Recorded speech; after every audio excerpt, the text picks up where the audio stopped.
Assalamualaikum warahmatullahi wabarakatuh.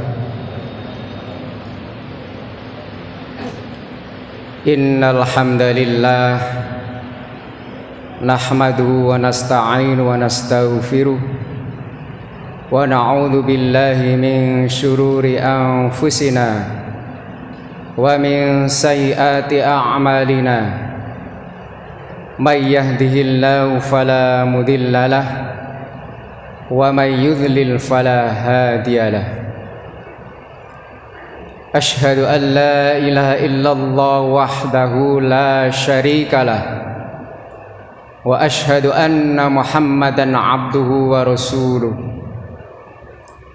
Allahumma shalli wa sallim wa barik ala Muhammad wa ala alihi wa ashabihi. Qala Allah Ta'ala fi kitabil karim, a'udzu billahi minasy syaithanir rajim.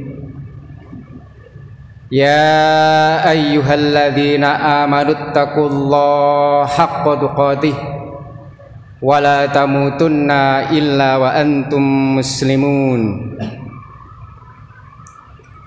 Ya ayyuhalladzina amanu taqullaha wa qulu qawlan sadida yuslih lakum a'malakum wa yaghfir lakum dhunubakum wa may yuti'illah wa rasulah faqad faza fawzan 'azima. Jamaah Bapak Ibu sekalian yang dirahmati Allah, alhamdulillah pada malam hari ini kita sudah berada pada malam yang ke-22. Kita semua yang ada di sini yang melaksanakan ibadah rangkaian dalam Ramadan adalah hamba-hambanya yang sudah terpilih. Dan insya Allah kita yang berada pada majelis ilmu akan mendapat keberkahannya.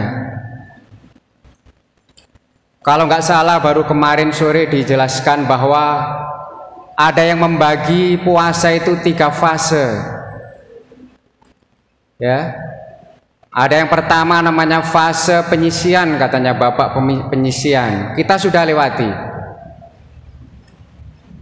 Kita kemarin sudah melewati babak semifinal. Dan alhamdulillah kita sekarang berada pada babak final yang mudah-mudahan sesuai janji Allah bagi hambanya yang mau beribadah dan kebetulan mendapatkan Lailatul Qadri khairum min alfi syahr, yaitu mendapatkan keberkahan Lailatul Qadar yang nilainya adalah lebih dari 1000 bulan. Salawat serta salam semoga senantiasa dilimpahkan kepada junjungan Nabi besar Muhammad sallallahu alaihi wasallam sebagai uswah hasanah, yaitu sebagai suri tauladan kita yang memberikan bimbingan kepada kita, yaitu menuju jalan keimanan dan ketakwaan kepada Allah Subhanahu wa taala dengan akidah yang lurus. Bapak Ibu hadirin sekalian, izinkan kami malam ini diberi amanah kepada oleh panitia, yaitu dengan tema adu domba. Ya, barangkali kita masih ingat lagunya Rhoma Irama, ada yang adu domba. Ya. Secara bahasa bahwa adu domba itu dari bahasa Arab yang aslinya adalah namimah. Artinya apa? Ya, adu domba. Apa itu adu domba pada hakikatnya? Ada yang mengatakan bahwa atau ada yang mendefinisikan pada hakikatnya bahwa adu domba adalah perkataan yang dibuat oleh seseorang yang tidak menyenangkan baik tidak menyenangkan bagi pihak yang dikatain atau orang yang dibicarakan maupun bagi orang yang mendengarkan, yang akhirnya menimbulkan permusuhan. Ada juga yang mengartikan bahwa namimah adalah menceritakan kejelekan orang dengan harapan menjatuhkan martabat orang itu di tengah-tengah masyarakat sosial. Ya tentunya dari pihak yang dibicarakan ini mesti ada merasa tidak enak, maka akhirnya juga terjadi pemusuhan. Izinkan saya menyampaikan sebuah kisah yang terjadi di Jazirah Arab. Di sana adalah saat itu masih marak dengan perbudakan. Ada seorang laki-laki menawarkan budaknya mau dijual. Dia jujur. Dia menyampaikan, tolong dibeli budak saya ini. Orangnya rajin bekerja, giat, cekatan. Pokoknya urusan pekerjaan itu beres semua. Tapi ada satu hal, dia adalah punya hobi mengadu domba. Tetapi bagi pihak yang ditawari ini tidak menghiraukan, itu kecil aja, yang penting dia bekerjanya baik.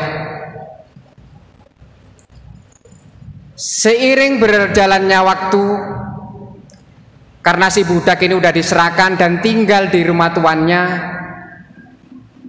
pertama dia mendekati istrinya atau tuan putrinya.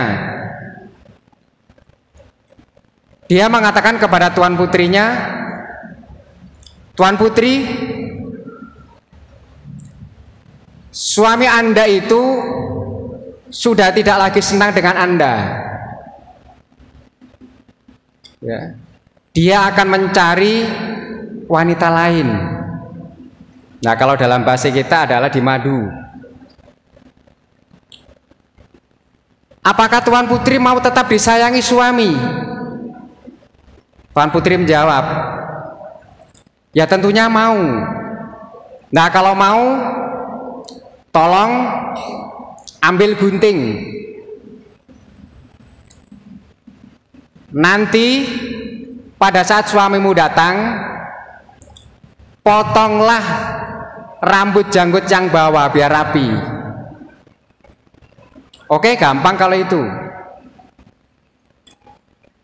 Di sisi lain, seorang budak ini juga mendatangi sang suami atau suaminya, bosnya itu. Dia mengatakan, Tuan, istri sampean itu udah tidak senang sampean, terus sampai nanti mau dibunuh. Kaget suaminya. Terus Tuan ingin tahu? Ya tentunya saya ingin tahu. Kalau gitu Tuan pura-pura tidur. Akhirnya pada saat singkat cerita dia pura-pura tidur, istrinya datang mau memotong rambut janggutnya yang bawah dengan membawa gunting. Ya karena dalam hatinya sudah diracuni bahwa istrinya mau membunuh, maka dia berupaya keras untuk merebut gunting itu dan akhirnya istrinya malah terbunuh. Nah tentunya karena istri ini juga punya keluarga, ada keluarganya dari pihak istri tidak terima, akhirnya datang juga membunuh suaminya. Nah begitu juga dengan keluarga suaminya ini, juga ada yang tidak terima. Ya, akhirnya terjadi pertengkaran dan permusuhan keluarga dari pihak laki-laki dan pihak perempuan. Inilah bahaya perkataan kotor dari seorang budak. Karena tidak dipilah, tidak dipilih, akhirnya menjadi musibah. Keluarganya yang semestinya harmonis sekarang pecah.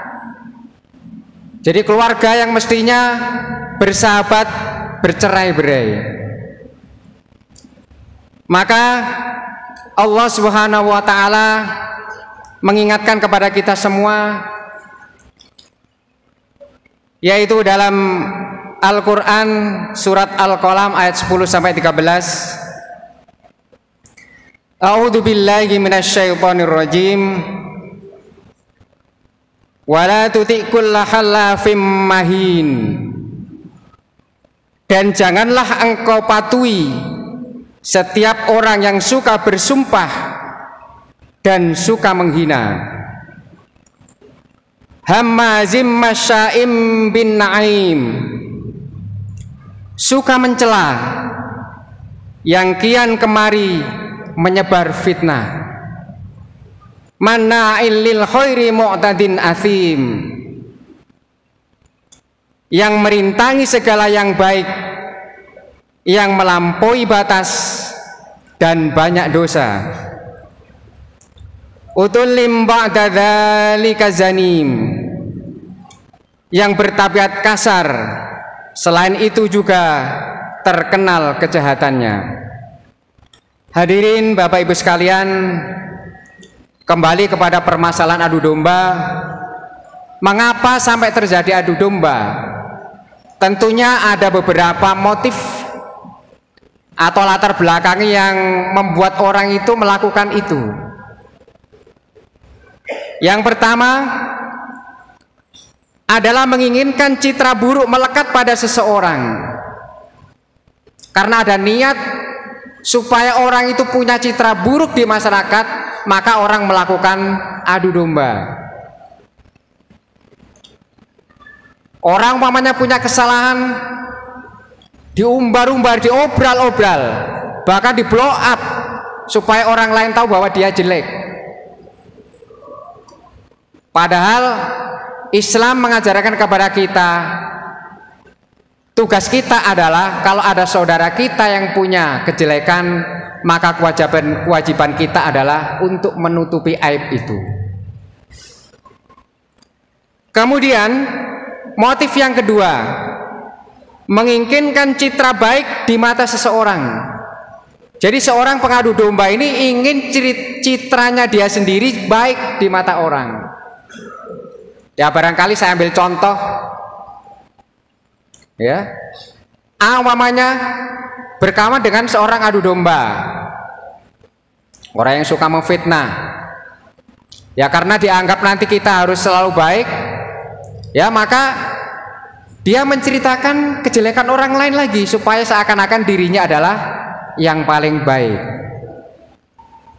Kemudian yang ketiga, memang orang itu memiliki hobi yang memang suka adu domba. Tidak senang kalau ada saudaranya, ada tetangganya, ada masyarakat tentram. Memang ada. Itu adalah termasuk penyakit. Jadi dia tidak akan rela kalau ada orang itu senang. Tidak suka melihat kebahagiaan orang lain. Kemudian yang keempat adalah berlebihan di dalam pembicaraan tentang kebatilan. Bapak Ibu sekalian, dalam kita berbicara tentunya kita tahu semua bahwa tidak semua perkataan itu harus kita katakan semuanya dengan vulgar. Ada memang sesuatu, baik itu berita atau perkataan, yang harus kita tahan. Tujuannya adalah untuk menyelamatkan orang. Kalau dibicarakan ini orang sakit hati, kalau dibicarakan ini malah jadi masalah. Nah, ini berlebihan, bukan ditahan, tambah dibesar-besarkan lagi. Padahal yang paling bahaya itu adalah kita dari perkataan itu. Bapak Ibu yang saya hormati dan Bapak Ibu yang dirahmati Allah Subhanahu wa taala, karena waktunya singkat sedikit, maka agak saya ringkas bahwa Apa dampak negatif yang ditimbulkan oleh adanya adu domba? Yang pertama adalah dapat menyebabkan terputusnya ikatan silaturahim dan ukhuwah kita. Yang kedua, menyulut api kebencian dan permusuhan antar sesama. Yang ketiga, bisa merusak tatanan dan ketentraman masyarakat. Dan yang keempat adalah hilangnya ridho Allah yang mendapatkan murka dari Allah Subhanahu wa taala. Naudzubillah. Nah, bagaimana sekarang kita menghindari supaya kita tidak terjerumus ke dalam namanya adu domba? Hal yang pertama yang harus kita lakukan adalah kita tidak segera mempercayai berita itu. Kalau memang ada berita, kita saring, kita teliti, ya, kita tabayun, kita tanyakan kepada orang yang paham. Apalagi yang baru-baru ini kebetulan, ya, kita barangkali udah hampir 10 tahun atau 2 dekade. Yang tahun dulu itu betul-betul orang memecah, ada kadrun, ada apa Pak yang satu? Ada kampret, bukan kadrun kampret. Ada kampret dan ada, nah lupa sudah ya Bapak-bapak ya. Jadi kalau golongannya ini kampret, yang satu apa Pak? Nah itu saya juga lupa itu. Yang jelas ada 2 kubu itu, yang satu dibilang kampret gitu. Ya, berarti ada yang ingat. Itu adalah dari akibat itu. Kemudian apa yang kedua yang harus kita lakukan? Kita harus mencegah sekuat tenaga.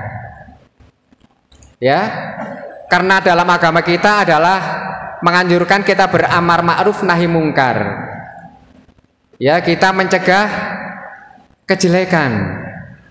Ada hadis yang mengatakan apabila ada kemungkaran, makalah cegahlah dengan tanganmu. Kalau tidak mampu, turun derajatnya apa? Dengan perkataanmu atau omonganmu. Kalau nggak kuat lagi atau tidak mampu lagi, turun lagi derajatnya. Ya, apa yang terakhir adalah dengan hatimu. Tapi sebisanya di zaman medsos seperti ini, ya kita terus terang aja. Tapi tentunya dengan cara-cara yang santun. Barangkali tujuan kita baik, tapi kadang-kadang orang harus betul-betul difikirkan kalau memberikan nasihat dengan orang, supaya orang itu tidak tersinggung. Dan yang terakhir yaitu kita harus mempunyai praduga tidak bersalah. Apa artinya? Sama dengan juga dengan hukum.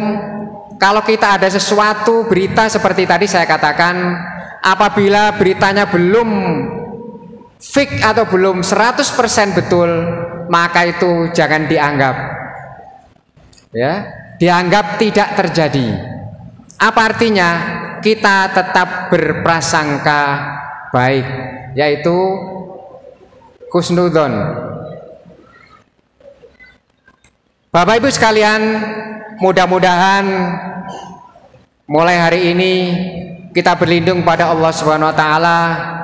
Mudah-mudahan kita terhindar dari sifat-sifat yang mengadu domba antar sesama, dan mudah-mudahan kita juga dilindungi oleh Allah, tidak menjadi korban sebagai fitnah atau adu domba dari pihak-pihak yang mencari kepentingan pribadi. Hadanallahu ajma'in, kurang lebihnya mohon maaf. Akhirul kalam, assalamualaikum warahmatullahi wabarakatuh.